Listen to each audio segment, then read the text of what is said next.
है लोहड़ी मकर संक्रांति से पहले वाली रात को सूर्यास्त के बाद मनाया जाने वाला पंजाब प्रांत का पर्व है लोहड़ी, जिसका का अर्थ है लकड़ी। इस पर्व के 20 to 25 दिन पहले ही बच्चे लोहड़ी के लोकगीत गा गाकर लकड़ी और उपले इकट्ठे करते हैं।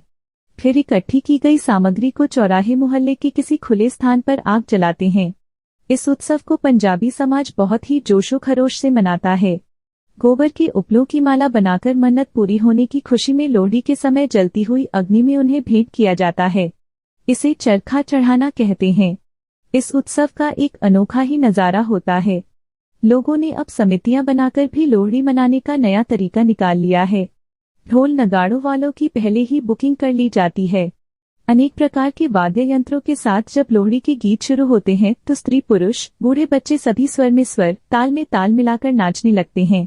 गाने की धूम इस अवसर पर ओए होए होए 12 वर्षी खडन गयासी, खटके ले आंदा रेवड़ी, इस प्रकार के पंजाबी गाने लोहड़ी की खुशी में खूब गाए जाएंगे। लोहड़ी पर शाम को परिवार के लोगों के साथ अन्य रिश्तेदार भी इस उत्सव में शामिल होते हैं। मिठास का पर्व, यद्यपि बधाई के साथ अब तिल के लड्डू, मिठाई, ड्राई फ्रूट्स आदि देने का रिवाज भी चल पड़ा है, फिर भी रेवड़ी और मूंगफली का विशेष महत्व बना हुआ है। इसीलिए रेवड़ी और मूंगफली पहले से ही खरीद कर रख ली जाती है। बड़े बुजुर्गों के चरण छूकर सभी लोग बधाई के गीत गाते हुए खुशी के इस जश्न में शामिल होते हैं। इस पर्व का एक यह भी महत्व है कि बड़े बुजुर्गों के साथ उत्सव मनाते हुए नई पीढ़ी के बच्चे अपनी पुरानी मान्यताओं एवं रीति रिवाजों का ज्ञान प्राप्त कर लेते हैं, ताकि भविष्य में भी पीढ़ी दर पीढ़ी उत्सव चलता ही रहे। वहाँ सभी उपस्थित लोगों को यही चीजें प्रसाद के रूप में बांटी जाती हैं। इसके साथ ही पंजाबी समुदाय में घर लौटते समय लोहड़ी में से 2 to 4 दहकते कोयले भी प्रसाद के रूप में घर लाने की प्रथा आज भी जारी है। ढोल की थाप के साथ गिद्दा नाच का यह उत्सव शाम होते ही शुरू हो जाता। लोहड़ी कैसे मनाते हैं? लोहड़ी मनाने के लिए लकड़ियों की ढेरी पर सूखे उपले भी रखे जाते हैं।